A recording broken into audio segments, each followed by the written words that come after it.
Okay, we're live now. Right. Well, part two of this licensing is something. Thank you for everybody's patience while we struggled with new technology. We're back. Cancer items, and Veek and everything that's going on. So I think I would ask either Mr. Greenwood or Mr. Forshaw, who are supporters of the licensee, if they'd like to speak. They've got 10 minutes each or less they like. So whichever one would like to go first. Mr. Greenwood, yeah. Unmute yourself. Yeah. There you go. Good afternoon, Chairman and Committee, and thank you for letting me make a representation. Just a bit of history. I've had a long-term relationship, I guess, with Skipton, been involved with Skipton for about 30 years, although I have travelled to different nations, lived in different countries around the world, came back about 5 years ago and decided to settle back in Skipton because it's a beautiful place. The last few years, or the last year, has been obviously very trying for everybody with COVID. It's affected people, affected businesses and everything. And I've certainly noticed a change in Skipton over that period. But I do think, Mrs. Lord has done, I didn't know who it was who was in charge, but they've done an exceptional job in Skipton in maintaining the regulations through COVID as well as they have. Hence, we've got one of the lowest figures in the country regarding infection rates. Going back to, a couple of years ago, I've now been in a resident of Providence Quarter, and my apartment actually is on the first floor and abuts the corner to Craven Court, which has the open yard entrance then onto Court Lane. So I do pick up noise and disturbances from Court Lane because it echoes through the courtyard and straight up to my apartment. Generally, it's up to pre-COVID, it's been a relatively quiet area. There has been some late night noise, which I've experienced, and but overall, people you don't notice it very often. But I guess that's also because during normal times, people are more out and about and out at work, etc. And during this last year, yes, it's the people, myself, work from home quite a bit to comply with the regulations here. We thin out our team here to make sure there's not, we're fully compliant. And being at home, yes, you do notice more noise from Court Lane than you normally would do, and especially during lockdown. Still now there's noise that happens, but living in the town centre, I do expect a certain level of noise during the day, but obviously then post 10 p.m. That level should be more controlled than is obviously under regulations. The issues I've had with noise, and I think I stated this in a letter to the chairman on the 3rd of February, was that during the time there's been occasions where there has been large groups of people stood out on Court Lane late at night, noise, foul language, broken glass, and things. But that isn't coming from the ref and whistle, because generally the ref and whistle is shut 7, 8 o'clock at the latest. That comes from another neighbouring property which has a back entrance that comes out alongside the ref and whistle. That property, therefore, sometimes people that are stood outside on that road are people that have come from this other property and not from the ref and whistle. I have gone in the ref and whistle. I haven't gone in for a long time, obviously due to restrictions. I keep myself safe and those around me safe. So I don't go to anywhere that I feel is unsafe. And And during the time of COVID, I think there is a risk, inherent risk in going to any public place, whether it be a pub or anywhere else. But obviously still people want their freedoms, and I understand that. But like here, it's sometimes very difficult to keep up with changing COVID rules. It is my duty as a director and owner of businesses to follow up on those rules. But sometimes it is difficult and it's trying, and sometimes it's down to people's perception as well of what those rules are. And the thing I would think about with something like the ref and whistle is that if you've got a place that is quite small, like the ref and whistle, it's down to people's perception, I guess, of what they deem is the safe amount of people to occupy a place. And it doesn't take long for a bunch of 6, 7, 8 people to walk in to somewhere like the ref and whistle to make it overcrowded, before can make a decision and an action to refuse people entry or to ask them to leave. Overall, in the past, prior to COVID, I found the place, well maintained. The landlord there, he doesn't accept any undue behaviour in there. There has been occasions where there's some drunken younger people come in. When I've been in there pre-COVID, and he has ejected them and not served them. But when you look around the area, as I said before, it's trying to get a balance between public safety and the freedom of people to manoeuvre around it and things. And since the changes of sort of the rules that came in early December, pubs were finding it very difficult to operate and trying to find a way of still staying open and still staying in business, and still trying to balance the safety of customers and surrounding people and themselves. There was an occasion, I think the Friday before Christmas, where there was a lot of noise. That I decided, I'd take my recycling down and go and have a look.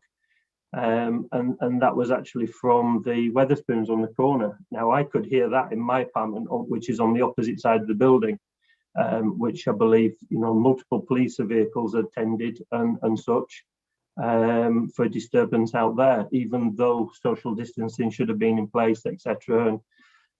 But it just goes to show that even such a national brewery organisation such as Wetherspoons still finds it very difficult to control their environment outside their doors. And I think with the ref and whistle, Simon could actually employ somebody else to be in there to help control that. But then you also got to balance off the number of people in the building, creating more risk. As we do here, we absolutely keep staffing to a minimum to try and maintain a balance. So I think it's just a case of trying to get a balanced view across what a business is trying to do to keep operating, and some things that are completely out of their control that happen even when they're trying to do the best thing and do the right thing. So yeah, there's not a lot more I can add to that. I don't think. It's just a case of I understand he's volunteered to stay closed because I think he realises it's very difficult to maintain under COVID rules the circumstances of controlling people. So he's offered to stay closed until it comes to a point where it's safe for everybody to operate, which I would commend. And I think that's it. I think quite happy to take any questions. Thanks very much, Mr. Greenwood. And as I said earlier, we've all seen your letter, which you sent to me, and I've shared with the committee. Does anybody have any questions for Mr. Greenwood? Mr. Cohen? Yes, Mr. Cohen. Right, thank you, Chair. Mr. Greenwood, how are you? His screen appears to have frozen. Mr. Greenwood? Hello? Mr. Greenwood?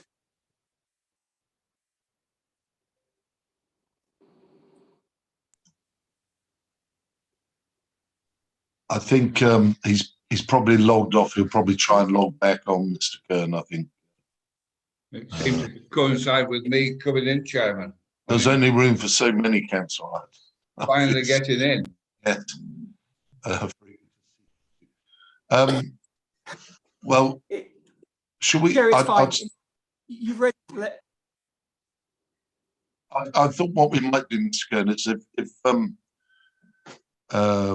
if we ask Mr. Forshaw to speak now, and then if Mr. Greenwood's got back in, then you'll be able to ask him. And I don't know whether you can contact him or we. Perfect, Chair. Thank you. Yeah. So, Mr. Forshaw, you'd like to unmute yourself. Mr. Chairman, committee, thank you for letting me speak. I hope you can all hear me. Just to let you know that we have 3 properties in Providence Quarter. We did actually live there for a number of years. I'll be honest and tell you that that property was not facing the Ref and Whistle, it was facing the High Street. The other properties are on the 4th and the 2nd floor. We can hear noise from those properties from generally Otley Street and also from around the corner on Court Lane. However, when we did live there, we spent a lot of time travelling to and from the premises. And really, to back up what Mr. Greenwood was saying, the vast majority of nighttime noise comes from Newmarket Street and the premises on Newmarket Street, which are open an awful lot later than the Ref and Whistle. Since we moved out, or actually still when we actually lived there, the other 2 apartments were rented out to tenants. And since we moved out, the apartment that we lived in was also rented out to tenants. We have contacted those tenants and nobody has any complaints about the Ref and Whistle at all. As Mr. Greenwood says, it closes fairly early at 9 o'clock at night, which I think for a town centre environment is very early indeed. And most of the noise comes from the other premises, in my experience. We still regularly visit Providence Quarter to inspect the premises. I also have access to the parking there, which I use on a daily basis, and often walk past the Ref and Whistle in the evening when I'm going home. And really, it's a very, very quiet pub most of the time.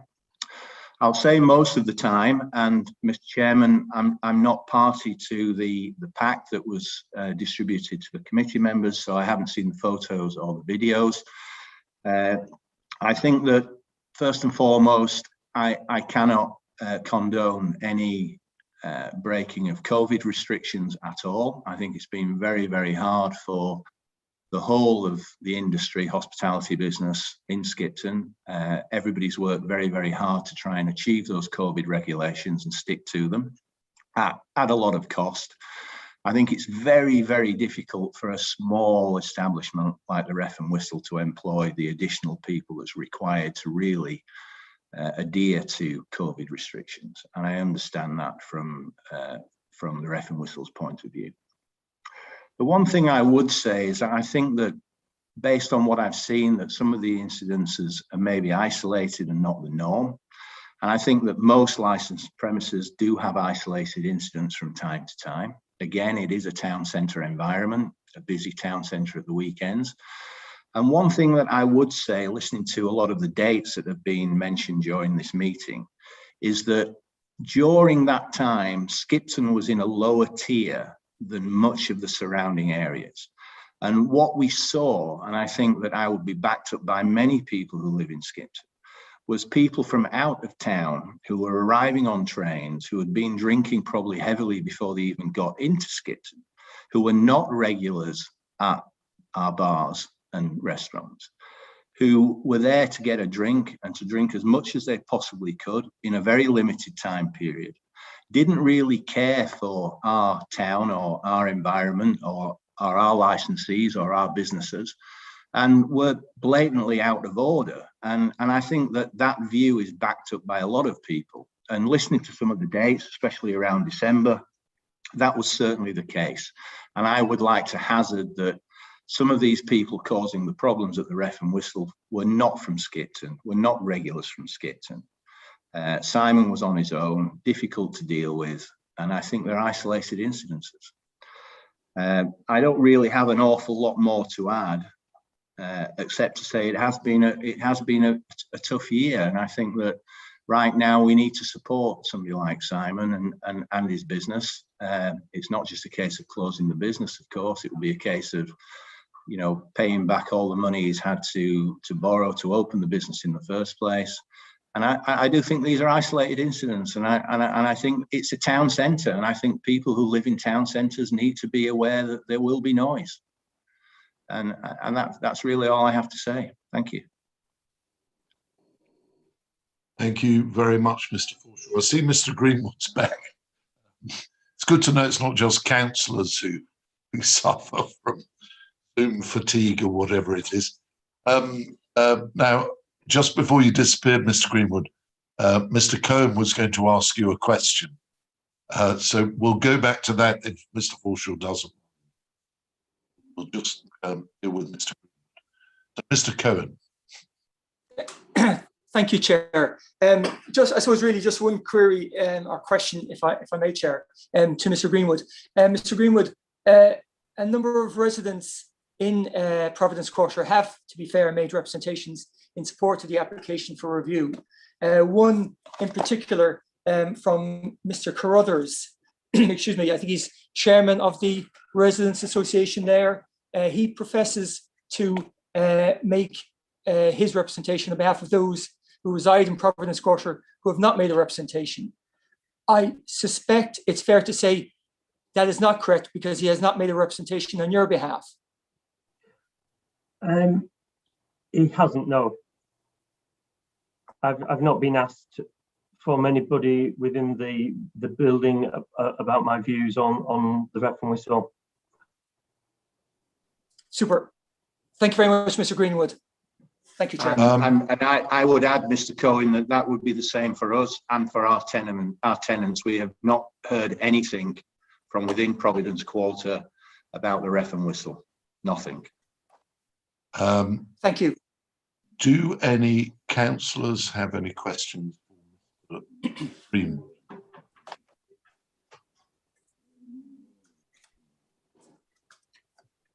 Oh, I don't, Chairman. I don't think I have any questions, Chairman. I'd just like to say that I did hear everything that Mr. Greenwood said. I was on the phone at the time trying to get connected, so I did hear everything that you said. Thank you. Yes, thank you, Councillor Ireton. So thank you very much, Mr. Greenwood. You to stay or go. You've been very patient, both of you, you and Mr. Forshaw. I'm sorry it's taken so long and we've had glitches, but we do appreciate your. Thank you. No does problem, anybody? Thank you. Does anybody have any questions, Mr. Forshaw? Mr. Cohen, I think he's answered the question you might have asked him, but you may have another one. No, Chair, thank you. Councillors, anybody? Oh, thank you, Chair. Well, thank you very much, Mr. Forshaw, and thank you for your patience. As I say, you're free to stay or go, up to you. So, Mr. Cohen, over to you now and to Mr. Greaves. Thank you very much, Chair. Excuse me. Sitting beside me, just out of camera shot, councillors, is Mr. Greaves, who, as we know, is the DPS and the premises licence holder. Despite what has been said or alleged, the Ref and Whistle is not a sports bar. The Ref and Whistle was named after Mr. Greaves' late father, who was I think a football referee. So despite the name of the premises, it is not a sports bar. As you can probably gather or guess, councillors, I'm sitting in the premises at the moment with Mr. Greaves to my left. The premises does not have a TV or any amusement with prizes machines, AWPs as they're perhaps more commonly known. Excuse me. The monies to set up the bar, the Ref and Whistle, came from inheritance monies that Mr. Greaves received. The premises license, again, as we know, was granted by the council back in June 2019, so not that long ago, to be fair. And the hours the premises may open and undertake licensable activities, again, public record, Monday to Sunday, 11 till 30 minutes past midnight for opening, and for licensable activities, on and off sales of alcohol, 11 till midnight, and late night refreshment, 2300 hours to midnight. Most importantly, perhaps, in some respects, is there is no permission on the premises license for the provision of regulated entertainment. The premises is content, if I may put it that way, with the regulated entertainment, which is entertainment which has in effect been deregulated by virtue of the Live Music Act and other legislation. The average age of the clientele in the premises, I'm told, is 55 years or so. It certainly does attract a more mature clientele. I'm told 70%, give or take, are locals in general, and 30% would be visitors or tourists. The premises does open 7 days a week, but rarely, if ever, as you've heard from others, councillors, trades to its permitted hours. In addition to not being a sports bar, the premises is a micro bar, and comprises, I'm looking at now, 2 bar counters on the ground floor, one for draft drinks, and another, in effect, a bottle bar on the ground floor. It is a small premises. I think of all the things we can perhaps agree upon with others, it is a small premises. Ground floor and first floor. First floor has a toilet, a kitchen, and a pool table. I think that's in essence it. The premises was previously a shoe shop, and had been closed for 2 or 3 years before Mr. Greaves decided to seek a premises license and open a premises here, as he has done. He operates the premises currently under a 5-year lease, and despite the premises being closed for the prohibition and the national lockdown restrictions, he's still required to pay rent. So it's a difficult position. Excuse me. Despite all the complaints and the allegations made in respect to the premises contained in the hearing pack, it is noteworthy that there's no representation, councillors, from the police, the crime and disorder experts, if I may refer to them as such. Indeed, I'm told they've never been called to the premises to deal with any incident. The one occasion I'm told they have visited was I think a routine town visit, and to check COVID compliance. There is a NHS track and trace QR code on the window, which I'm looking at now. There are hand sanitizers dotted around the premises. In addition, apparently, councillors, they did do drug swabs, and they came back clear, i.e. no evidence of drug use in the premises, which is probably remarkable in this day and age, and hats off to the premises in that regard. In addition, there's no representation from North Yorkshire Fire and Rescue, from Public Health or Environmental Health, Safety at Work. North Yorkshire Council for Children and Young Persons, again, no representation. The Licensing Authority, again, no representation, or any from Trading Standards. Perhaps quite pertinently for, well, I'd say my purposes, our purposes, councillors, is that the planning department have not seen fit to make a representation. They are, as I'm sure all know, a statutory consultee, and I can only assume if they believed, perceived, suspected there were breaches of planning requirements, noise management plans, etc., they would quite rightly, let's be fair, councillors, have made a representation. not only have they not made a representation, but as we know from the pack, that the existing planning permission was varied in July 2020, as appears at page 34 of the hearing pack. There is only one representation from a responsible authority councillors, as you know, and that's from Environmental Health Services, who we've heard from Mrs. Lord earlier. The review application has in fact been made by no responsible authority, but by two councillors who we've established do not live in Providence Quarter. Whether they live in the immediate vicinity, well, perhaps one may not. I think it's informative, at the very least, councillors, that the council's own statement of licensing policy at paragraph 4.5 does suggest or indicate that greater weight would be given to representations from those who are affected by a premises. Now, I accept unreservedly, councillors, that relates to representations, but I would suggest that perhaps applying that logic, it would not be too much of a stretch to apply to making a review application. As we've heard and has conceded, if that's the word, or been admitted, that the review application, all the information regarding the review application has come from, well, perhaps Mr. Burrows and others who have made representations, as is their right, in respect of the premises review.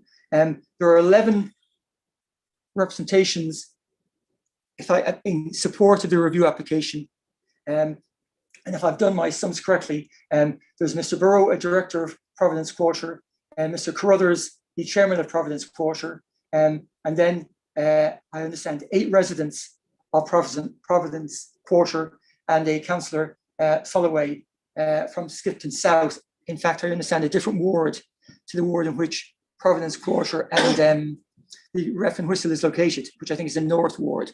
So the one councillor who is, if you like, supporting the review application by way of a representation doesn't even represent the ward in which the premises is located.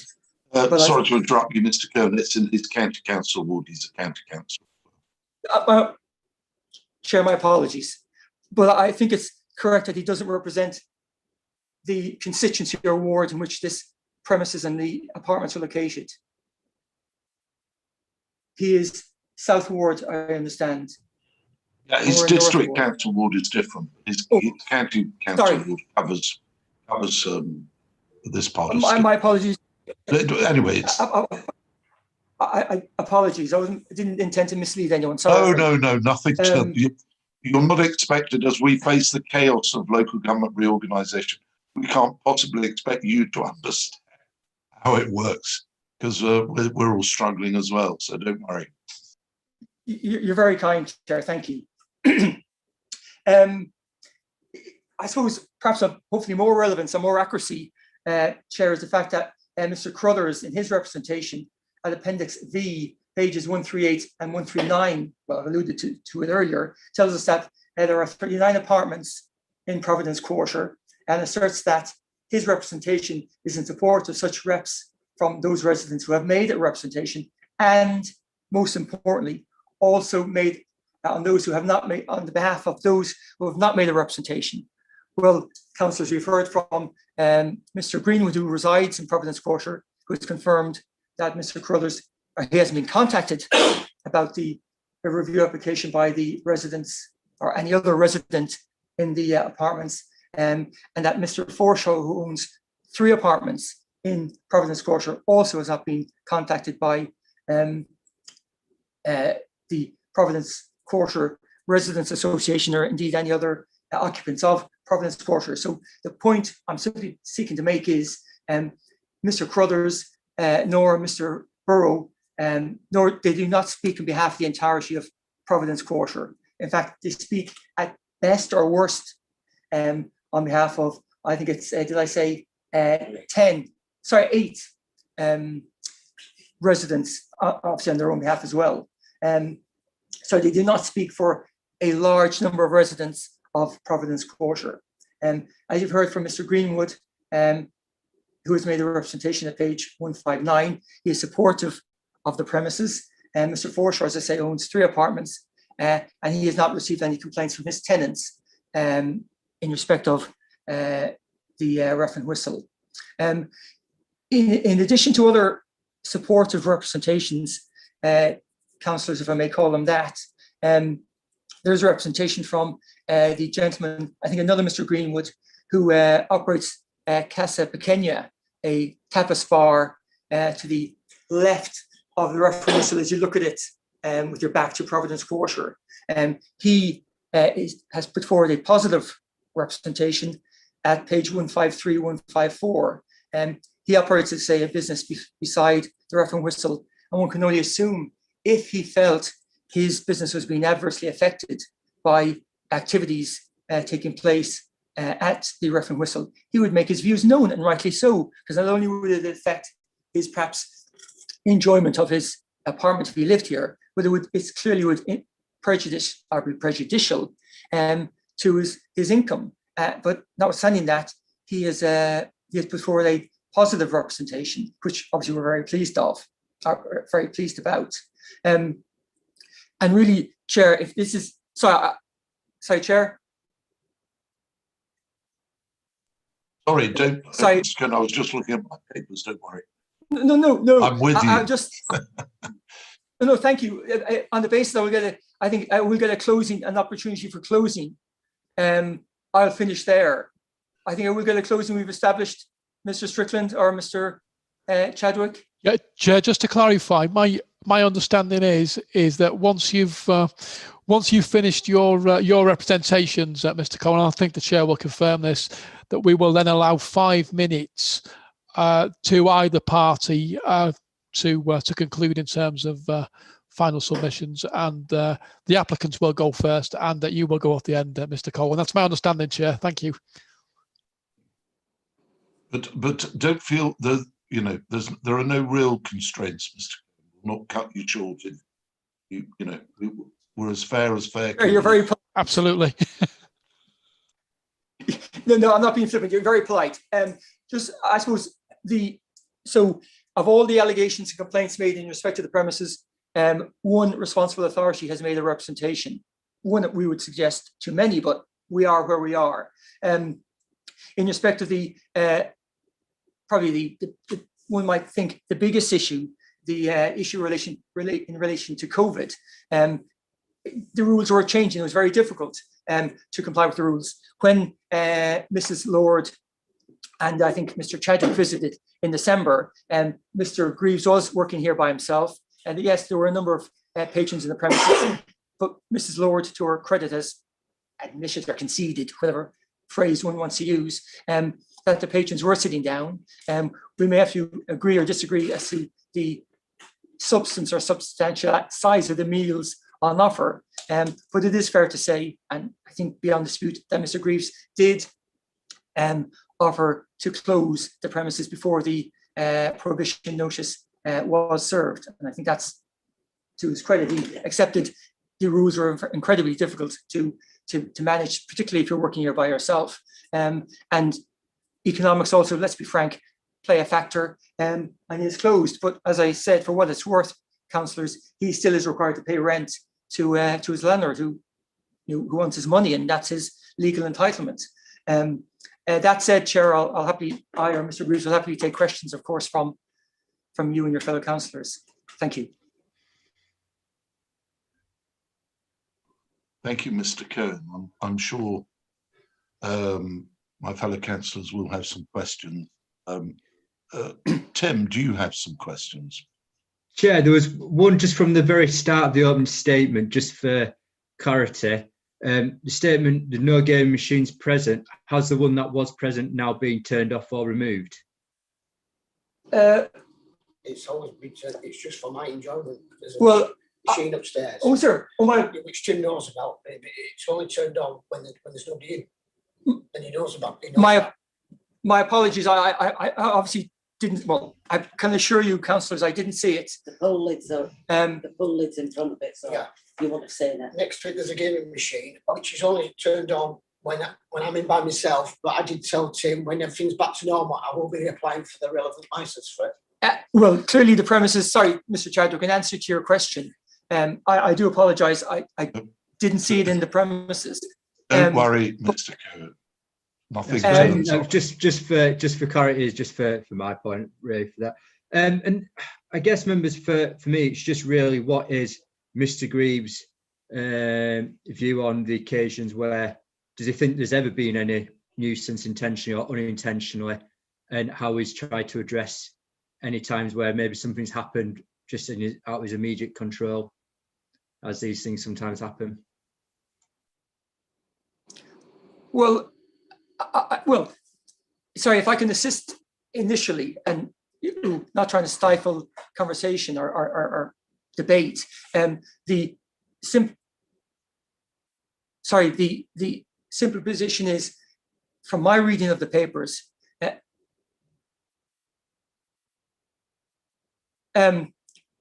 sorry, shall I continue, Chair? I think Mr. Chadwick thinks he's. Yeah, no, don't. No, you continue.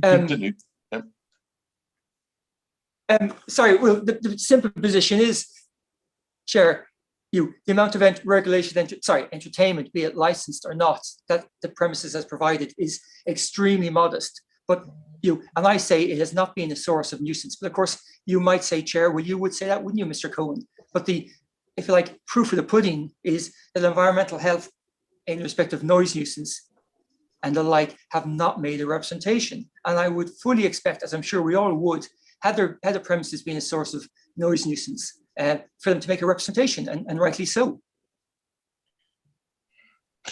I suppose I'm not putting words in Mr. Chadwick's mouth. I mean, we all know there have been a number of complaints, and I know what you would say about them, Mr. Cohen. From emptying beer barrels down the drain to groups of people outside, people urinating against walls in Providence Place and so on. But we do have in our papers a number of photographs showing, obviously drunk people outside, in and out. And one can't help but think that would cause annoyance, not just to residents of Providence Quarter, but to ordinary people using Court Lane, which is a public highway. What's Mr. Greaves done about that? Well, dealing with indeed, Chair. I mean, dealing with the gentleman, if that's the word to use, who vacated the premises, went over to I'm looking at it now, I suppose, grass or flower bed to the side Providence Quarter. That is most certainly not condoned by Mr. Greaves or by anyone associated with the referendum whistle. It should not happen, I fully accept unreservedly. And if it was indeed Mr. Greaves in that footage, he was behind two cars, and he was asking, because there is, well, as you may know, Councillor Yellow Lion out there, he was asking the drivers of those cars to move, and I think we saw the small white car move on. Had he seen the gentleman leave the premises with a glass, which he shouldn't do, go over to and urinate outside Providence Quarter, that man would have been barred. That is not behaviour we condone or accept here. But I'm bound to make the point, and this isn't meant to sound trite. Councillor, I promise you, from the section 182 guidance, page 4, it reminds us that, if I can find it, conditions must be justifiable and be capable of being met, and cannot seek to manage the behaviour of customers once they're beyond the direct management of the licence holder and their staff.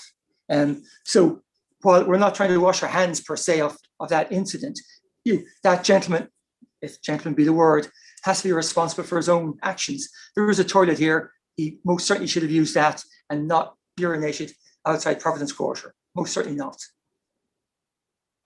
I would just, it's a fair comment on terms of once someone's left the control of the premise, but obviously there are conditions that initially were agreed to before relaxed under business planning that may have prevented some of that happening. But just for the benefit of Simon Greaves, I will say he himself has raised complaints of neighbouring premises to us, as have residents nearby, and visits have been made to them following similar complaints. Compliance checks were made with a neighbouring premise and to 1 or 2 premises on Newmarket Street as a result of some complaints raised by Mr. Greaves as well. There's nothing else for me at this moment in time, Chair. Thank you, Tim. Councillors, I'm sure, have some questions. Yes, please, Chairman. Yeah, Councillor Morby. I'm looking at some photographs here. Page 87.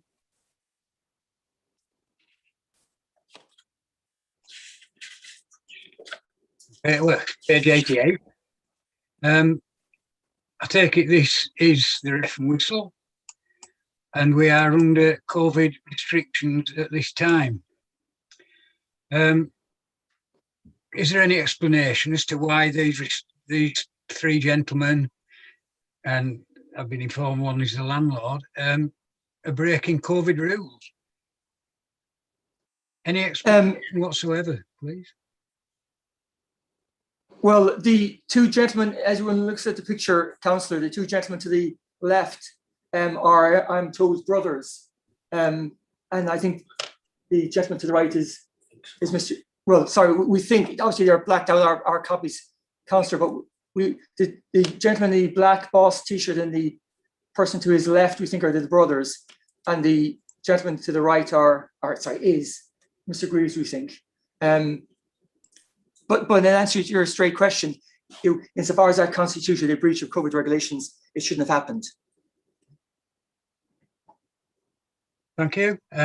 Just another.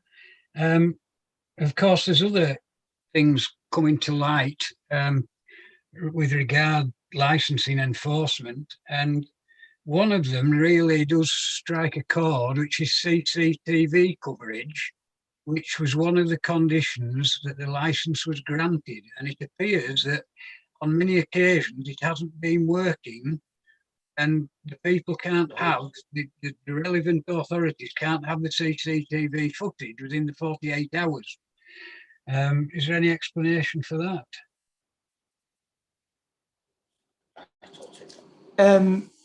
Sorry, well, you're quite right. It is a condition on the license, Councillor, and that condition should be complied with. But to put some perspective, if I may, on the issue, the CCTV system has only been broken once, and I think it, without wishing to do a disservice to Mr. Greaves, I think it may be fair to say he's not the perhaps most technically gifted, and I don't mean that dismissively or disrespectfully of people, but in terms of complying with the requirement to supply CCTV footage within a certain time period. I think he was waiting for a dongle or some, was that a USB stick to download the footage onto, so it could then be disclosed or provided to the council. When it was broke, I gave Tim the relevant phone number and address of the company that was fixing it. Not that I'd fixed it. Okay, I'll just one more point to make now regarding drinking in the street, and this is a licensing condition. No open vessel should be taken out onto the highway, but I do accept that once the 22nd of July came around, then this you weren't bound, or the licensee wasn't bound by that because of the COVID relaxed conditions regarding drinking outside. But it would appear that there has been open vessels taken out and drinking before then, and I just wondered why that wasn't policed. Well, I think that a number of premises, pre-COVID, post-COVID, no doubt, in my experience in licensing, have had experiences where patrons have taken pint pots or whatever it might be out of the premises. And of course, let's be very frank about it, Councillor, that's theft at the very least. They have not permission, notwithstanding the condition on the license, and the patrons do not have permission to take pine pots or any vessel out of the premises. And if they do, they most certainly do not do that with the authorization of Mr. Greaves. And it shouldn't happen. And he seeks to police it. I promise you, as best he can. It's not condoned. It's not approved of. It shouldn't happen. But people. It's hard to police a number of people when you're running the bar by yourself. It's not hard, though, Mr. Kern, to stop serving people who put you in breach of your license. If you welcome them back in, them back into your bar and carry on serving them.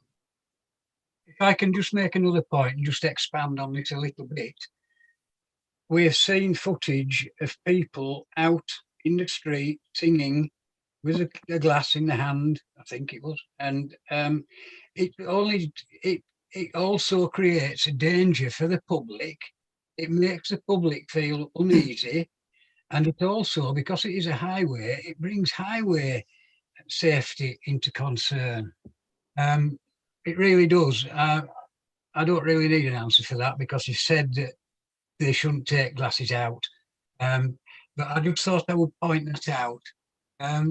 That's it. Thank you, Chairman, for me now. Thank you, Councillor. Councillor Ireton. Sorry, Mr. Kern, yes. Yeah. Sorry, Chair, just I know the Councillor doesn't seek an answer, and I won't, well, all I will do, if I may, is remind, if reminding is needed, that the guidance is quite clear. People, when they're beyond the premises, are responsible for their own actions. Now, we don't condone it, but we don't condone bad behavior. We don't condone this carry on. But people have at some stage to accept responsibility for their own actions. And let's be very frank, it is out with the licensed premises. And I take your point. It's on the highway, etc. That's not in dispute. But these people, their sins have to be visited upon them, if I can use that expression, and not necessarily Mr. Greaves. Yes, as I said, Mr. Cohen, what is a better indication of whether you condone people's bad behaviour and antisocial behaviour or not is whether you continue to serve them. That's the big test for a landlord, isn't it? Do you throw them out of your premises and let the law take its course on them? Would you let them back in and pull them another pint? That's the. Well, you can't see. Sorry, Chair, you can't see Mr. Greaves is out of camera shot, but he's saying no, we don't let them back. If we find them misbehaving, we do not let them back in. Obviously, we'll have our pint pot back if they take seal of glass, but we don't condone that behaviour. We've heard from I'm sure you'll read, if you haven't already done so, the positive representations. They're by and large, I would say, glowing in respect to the premises, because we do run a tight ship, if I can put it that way. And that behaviour is not condoned.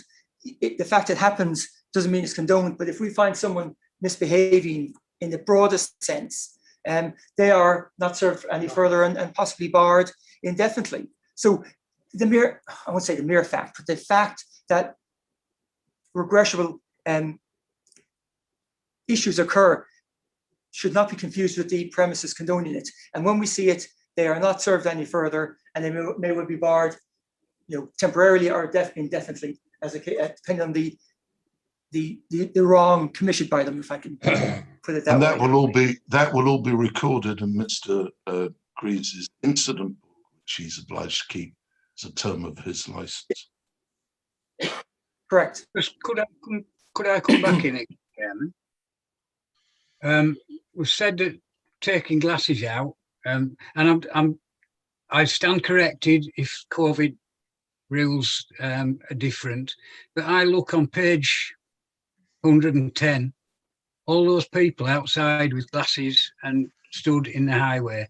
Now, correct me if I'm wrong, if the COVID rules allow that, but I'm just looking at that. So just a comment more than anything.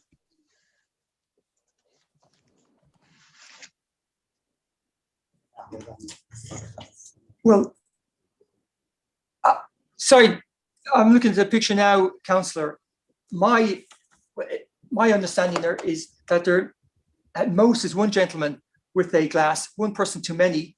I grant you, but that's my. Yeah. I can only, well, I'll stand corrected, Councillor. I'm not trying to nitpick, but I can see one person with a glass, one too many, I grant you, but one person, but it's not condoned or excused or allowed.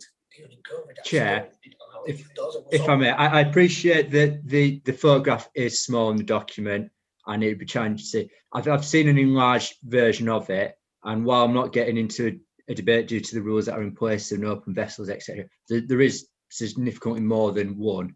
But I appreciate it's very hard to see on that document. But I have seen an enlarged photograph of it. But Mr. Chadwick, I stand corrected, and Councillor, I promise you I wasn't trying to mislead you. Oh, no. Then bound to come back, it's if I hard to may, see. with the Business and Planning Act. Indeed, thank you. Yeah, that's why I don't want to get into that debate. But Chair, I'm bound to make the point. August 20 is post the coming into force or effect of the Business and Planning Act, which I think was June, or was it July of 2020? So that disapplied, Tim, or Mr. Chadwick, come back, if you wish, but that disapplied the prohibition on the premises license.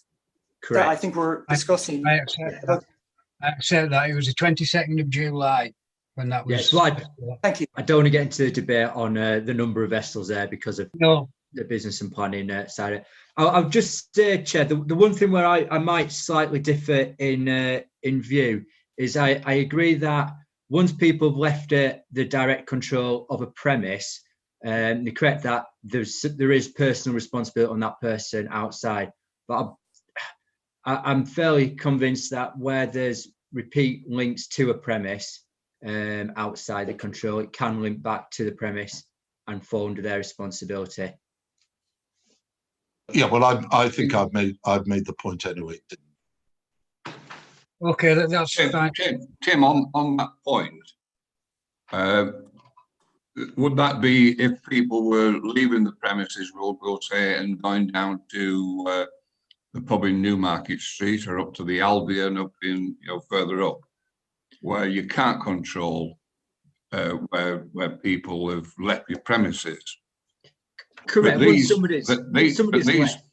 But these photographs, I'm looking at Appendix P3, where there's crowds outside, quite clearly glasses in their hands, and would appear to be making quite a lot of noise by the body action. That's something that I can't say whether it is or not, but it would appear that they're certainly not standing there having a quiet drink. And surely, in instances like that, that must fall under the landlord's responsibility to control those. They've spilled out of the premises, the licensed premises, onto the public highway. It's questionable whether they've left the premises to move on or passing it. So does that not fall to the landlord to control that?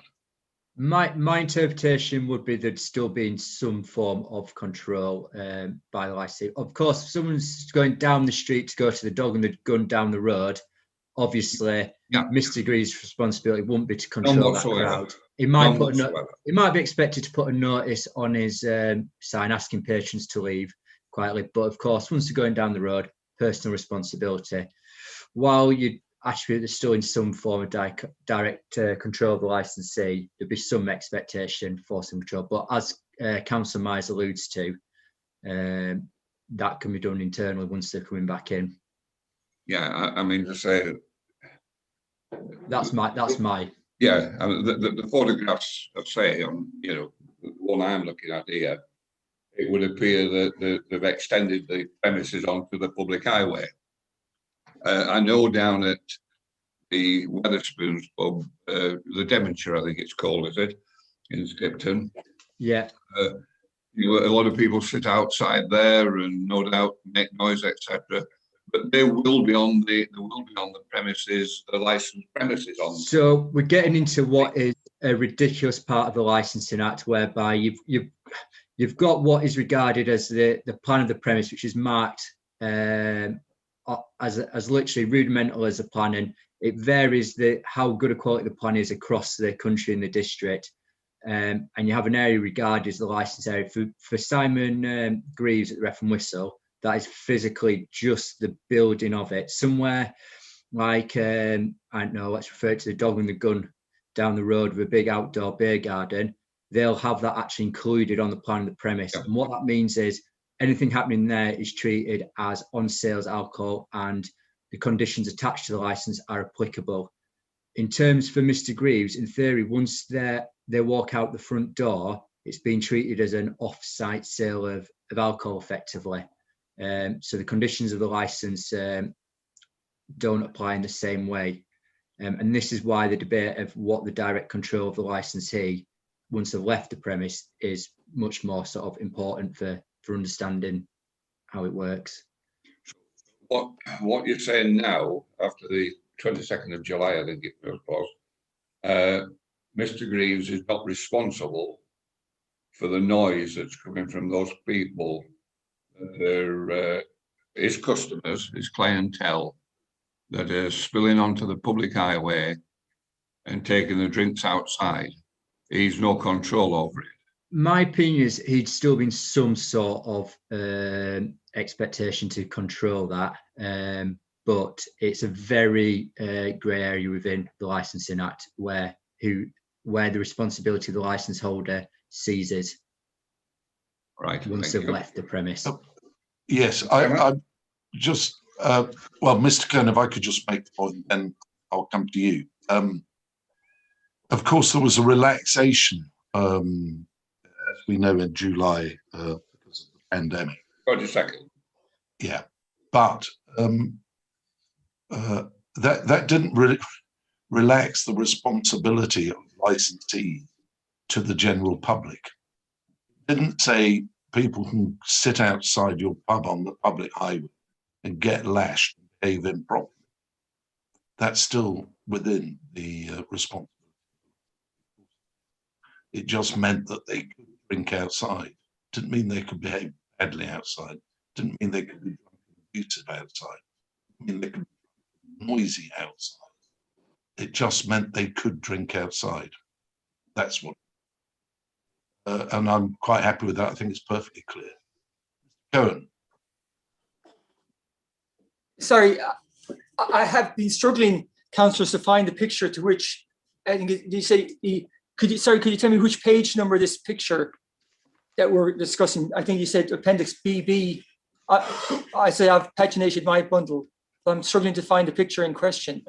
I think page 125 shows a couple of pictures of the same scenario. Yeah, and it's the one as part of the application to review, I believe. So which page, Mr. Chadwick? So there's pictures on 125, but there's also a single picture of it on 110 as well.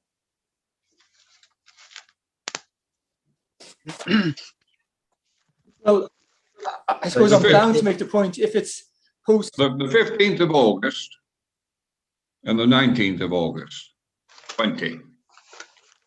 Thank you.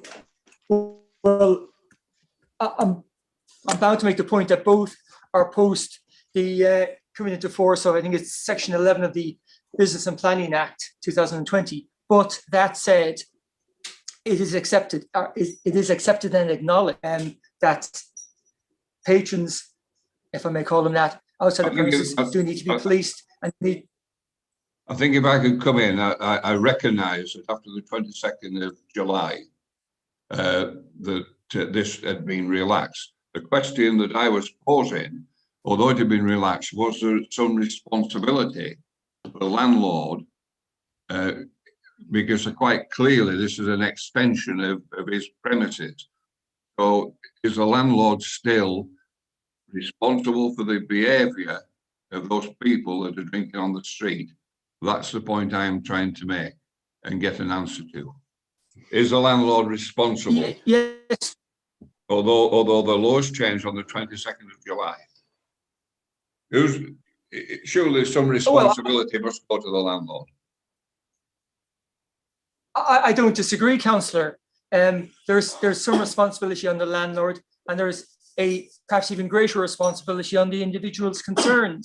But what the picture, obviously, of course, the picture is a snapshot at one split second in time, if I may put it that way. But Mr. Greaves has said, when these people, and I think for the most part, they seem to be on the pavement, clearly the picture doesn't indicate what noise, if that's a word to use, or otherwise they produced. But yes, the landlord's response, I would suggest and accept, councillor, that the landlord's responsibility does continue when people are under the Business and Planning Act 2020, when they're outside his premises having a drink. Yes, I accept he has a degree of responsibility, and he did exercise that responsibility by, when they were noisy, by asking them to keep it down or come inside or whatever the appropriate, and take their drinks from them. Can I ask the council? I wasn't, through you, Chairman, Yeah. I wasn't referring to noise, because we can't judge that. But it's the intimidation. I mean, so it's in the photograph, one of the photographs, we see a family with a young child going by, quite clearly looking over at the crowd, and, are they intimidating those? Are they making them feel a fear of crime by that activity? Thank you. Chair, could I just, the photo that's being referred to, there is the footage, one of the footages that you viewed is that day in question, the 15th of the 8th, the one that referred to as football fans. Well, if I might, I don't want to interrupt Councillor Ireton.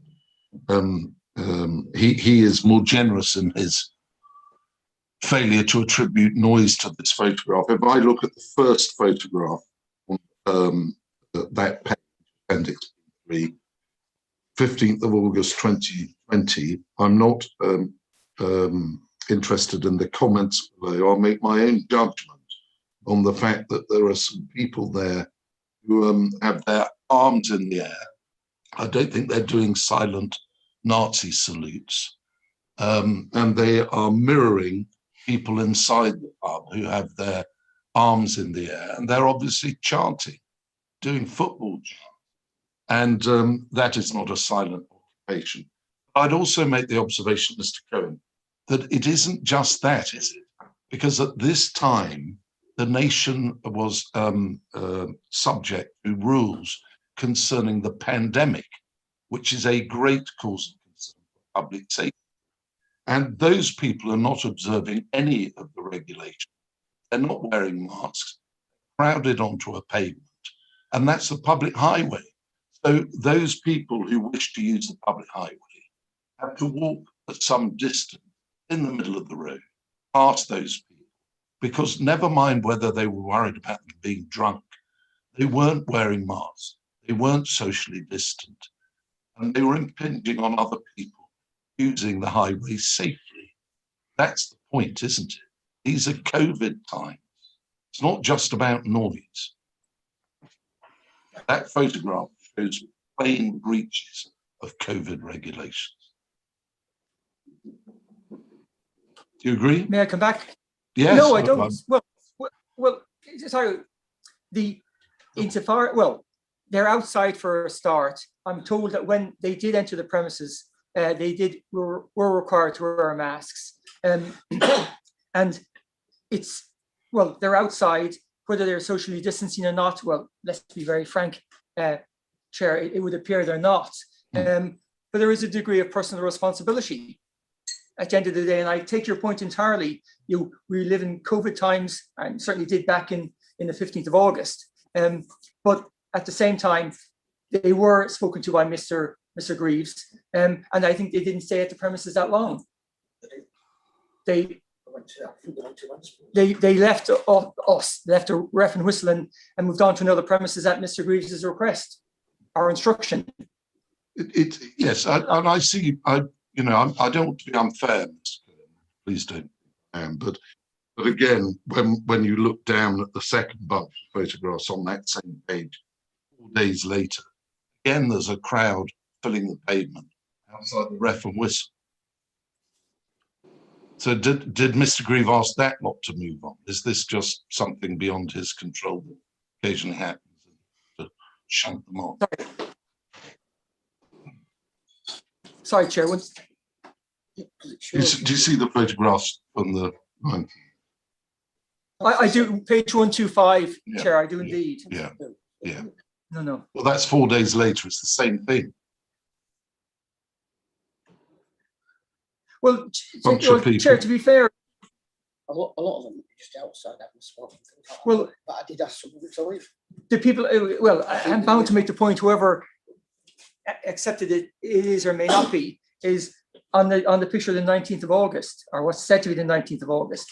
Are they in the same family group? Are they in the same bubble? I don't know, and frankly, I suspect no one around this or at this hearing knows.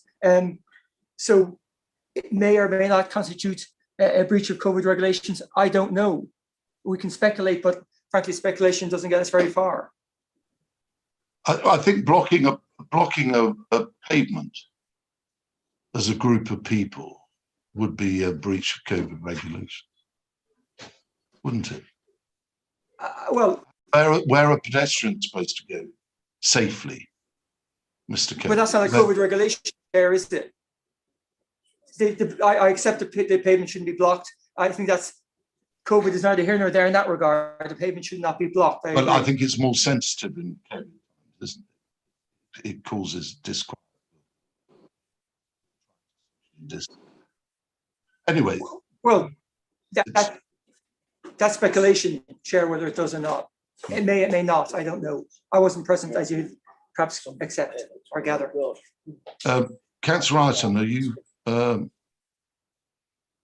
wanting to ask any other question? I'm sorry for butting in. No, you're okay, Chairman.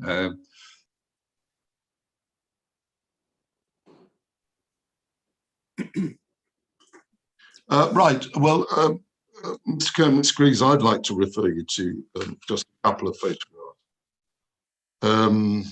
And I do have the page number, actually, I think, which is page 34. And actually page 35. Now, those photographs were taken, I believe. Tim, do you know the date of those? I think it was at the 5th. Tim, you're muted. Yeah.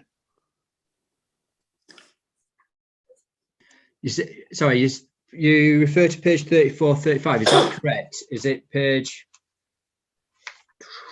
Is it Appendix E? Yeah. Yeah. Sorry, it's the end. Mine says page 34. Do you have it, Mr. Cohen? Yeah. Sorry if we're, yeah. Well, I'll have it, but it's on page 34, 35, and I've, as I say, paginated following the copy disclosed by Mr. Chadwick. So, yeah. Sorry, which page is it, Mr. Chadwick? Just to clarify, Chair, I think what we're talking about is Appendix E in the bundle, yeah. And I think those pages are numbered, page 34 and 35, which I think are the photographs we're talking about. That's Chair. What I, yeah. Yeah, so, Chair, the photograph I believe you're referring to.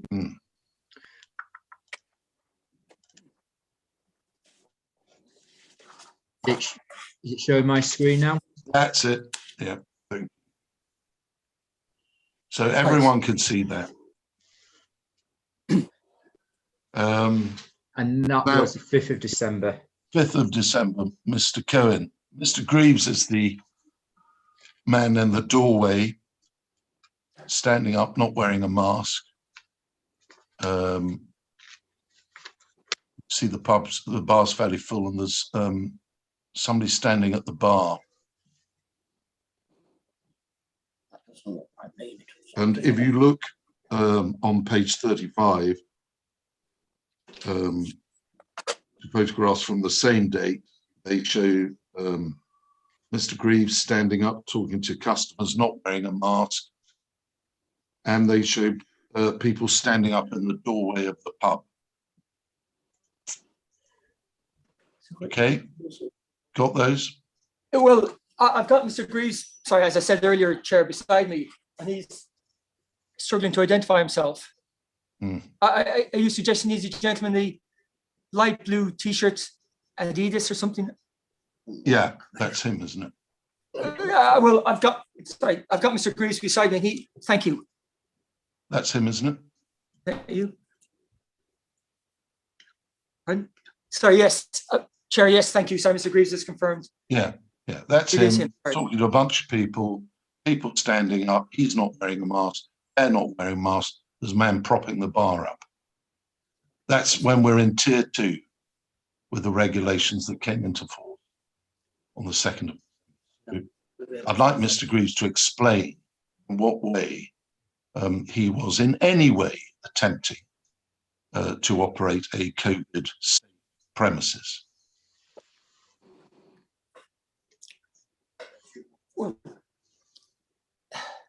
Well, Chair, obviously I wasn't. I don't know whether the lady in red and the lady in red on the left, as it were, and perhaps another lady in white, whether they have masks. I'm not sure, but clearly Mr. Greaves is not wearing a mask. You're quite right, Chair. And people are standing up, not wearing masks. There's a man at the bar not wearing a mask. Yep. Yeah, there's no disturbance. Well, sorry, Chair, I don't know. Well, I'm in the premises now. There's tall stools, there's fixed seating at the side and tall stools. No disturbance. Well, yes, that's a bar, though. It's not a table, is it? The regulations where you had to sit at a table. Shouldn't be at the back. Standing up. Yeah. There's one person sat at the bar and he got asked to move straight away.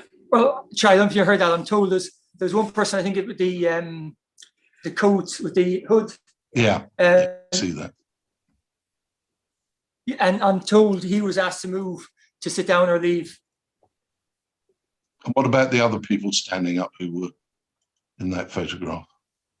I'm Not one person. I'm told, Not one person. Mr. I'm Greaves told, had Chair, his there's no back. other person standing up apart from the gentleman in the. Maybe I'm mistaken. Looked to me as though there was. If you look in the doorway in that other photograph, then we can get it back up. Is it this one? No, although it's obvious that the man in the check coat behind Mr. Greaves is standing up. Sat down. I'm told, Chair, he's a tall man and he was sitting down. He's about 6'8" and he sat down. I'm told he's 6'8" and was sitting down, Chair. Okay, Sat on his high stools here. I say on a high stool. These are high stools. That aren't. right. But anyway, you have the point, don't you, Mr. Cohen, that on any version of events, there are a large number of breaches of the COVID regulations going on, not least the landlord who is walking around his pub without a mask on to customers.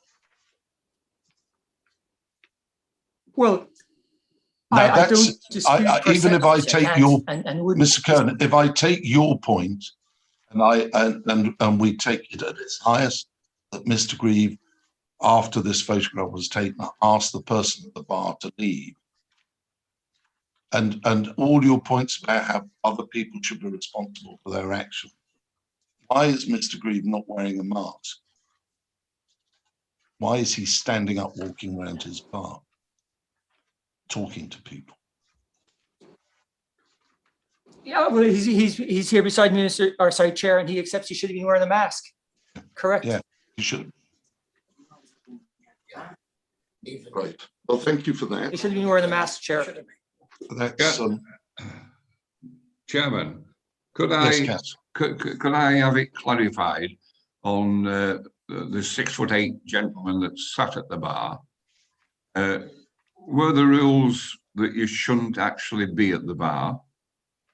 It should be order at the table and serve at the table. Table services. So if that is the rule, it's immaterial whether he's stood or he's sat. Can perhaps someone from licensing or environmental health confirm that I'm right in that, or not? Thank you. Sharon, if you... Sorry, Chair, he's not sitting at the bar. He's sitting at one of these high tables that I'm sitting at now. We're sitting not at the bar, on a high stool by a high table, not at the bar. I think and these are Councillor rectangular tables Iton's, that I'm sitting on one. yeah, Councillor Iton's probably actually referring to the person in the left of the photograph, whereas I was referring to the person behind Mr. Green. Chair, Yeah. Chair, can I just interject one point? I'll let Sharon come in and answer any questions on COVID-19. She'll thank me for it, but she's the expert on those matters. Obviously, this is why it's unfortunate that obviously the CCTV wasn't working on this day in question, because it could have potentially, for the benefit of Simon Greaves, clarified this matter. But Sharon, I'll let you answer the coronavirus matters. Yes, Councillor Iton, you're correct. It should be table service only, not sat at the bar. Thank you, Mrs. Lord. What he's saying is, when he come in, I think that down or leave. He did leave anyway. To it. So any other questions, councillors? No? Right, thank you. No, none, Chairman, thank you. Thank you very much. Thank you, Mr. Cohen. I think now we'll move on to the submissions on behalf of the applicants. I don't know who's going to do that. Councillor Dawson or Councillor Noland, or both of you. So this is just a final 5 minutes, Chair, yeah, for yeah. each side to do a summing up and have the final say on it. Yeah. If you don't have to say anything if you don't want. If there are any points you want to highlight, please. Can I just make one point, Chair? Yes, of course. In response to something Mr. Cohen said, although I don't live in Providence Quarter, as I said, about 100 yards away, I do frequent a lot of bars in town, and I'm quite happy with that. I do understand that living that close to in town, you're going to have some kind of disquiet, a little bit of noise. It's part and parcel, isn't it? But my role here is as a councillor, that having had numerous complaints and things brought up, my job here was to bring them to you. I thought they were sufficient, that required your committee to review it, and that's, I have no side here. I just deep concerns to what I've seen on video or pictures.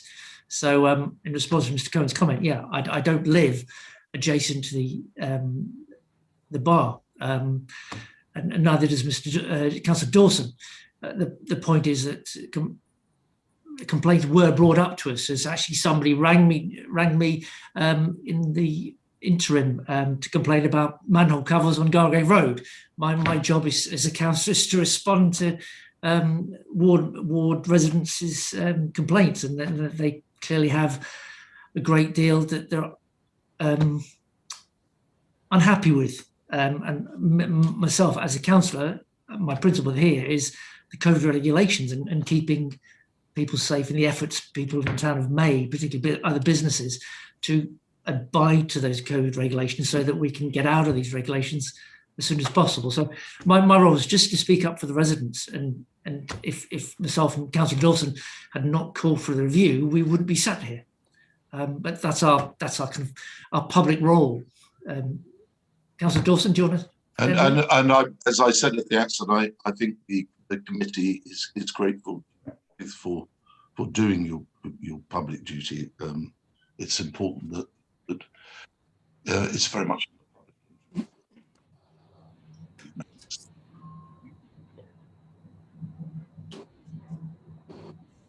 Lost your sound there, Mr. Chairman. I'm just sorry. I was just thanking you both for doing the right thing and bringing it to. It's very much in the public interest, and that's what we're here for. So thank you. Councillor Dawson, do you want to add anything? No, I think Councillor Nolan's spoken for both of us there, really. Just to clarify one point which was made earlier by Mr. Cohen, which I think you clarified, Mr. Chairman, as well. Councillor Soloway's role in this was as the county councillor for the ward which includes this property. Well, although he's a district councillor for a different area, and he thought about joining us in the application, but because of his role as a member of the Licensing Committee in the past, he didn't think that was appropriate in case he was asked to be on this committee. And he did make his own representation subsequently. So I think our concern is that the report does show numerous cases of breaches of licensing regulations or licensing conditions, which is why we asked this to be reviewed. And we now rely on this subcommittee to take account of all the evidence they've heard and that they've read. Thank you. Yes, thank you, councillors. Mr. Cohen, over to you. Society Chair, thank you. So this is the final word on the at the review hearing.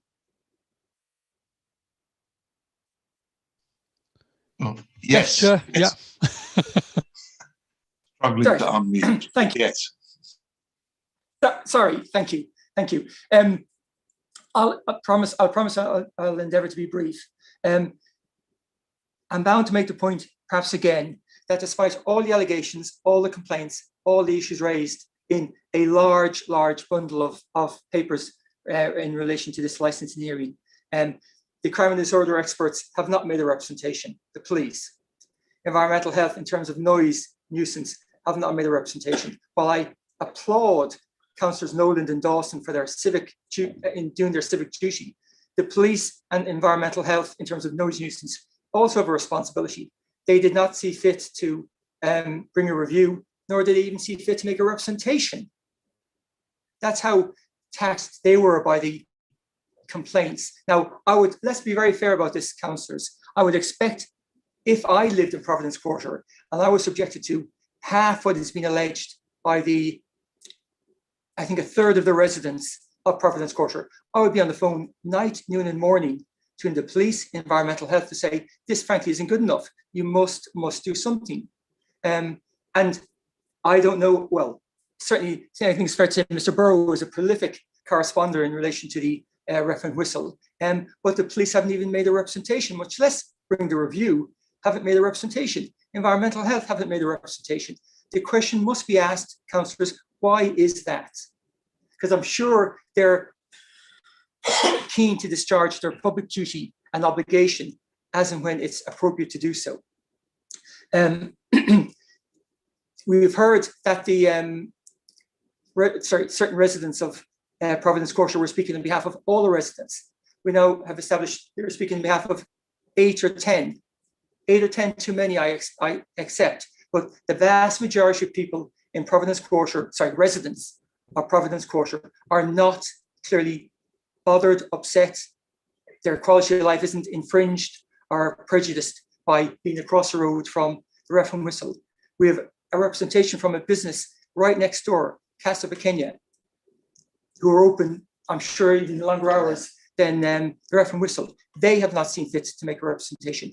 I am pretty confident, councillors, if their business was being prejudiced by the carry-on that's said to have occurred here, they would be A, incandescent, B, themselves on the phone to the police or environmental health, and C, at the very least, not putting forward a letter of support in respect of the ref and whistle and Mr. Greaves. They clearly are not experiencing the same issues which the residents of Providence Quarter claim, well, certain residents of Providence Quarter claim to be enduring. And I'm bound to make this point just one point very briefly. Planning have not made a representation. We've heard much or read much in the papers about the planning, about the noise management plan, etc., and how allegedly it has not been complied with.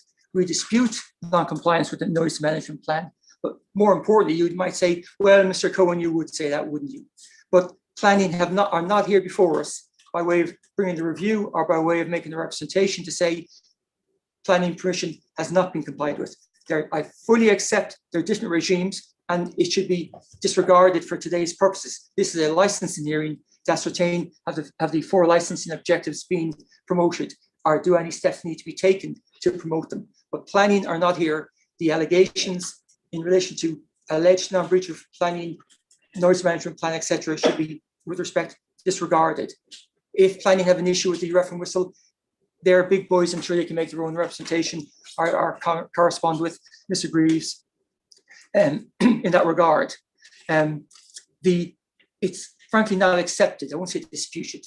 It's not accepted that this premises, certainly in terms of regulation entertainment, sorry, any entertainment, is a source of noise nuisance to their neighbours, commercial neighbours or residential neighbours. That's frankly, excuse me, not accepted. If there were issues, they could be addressed.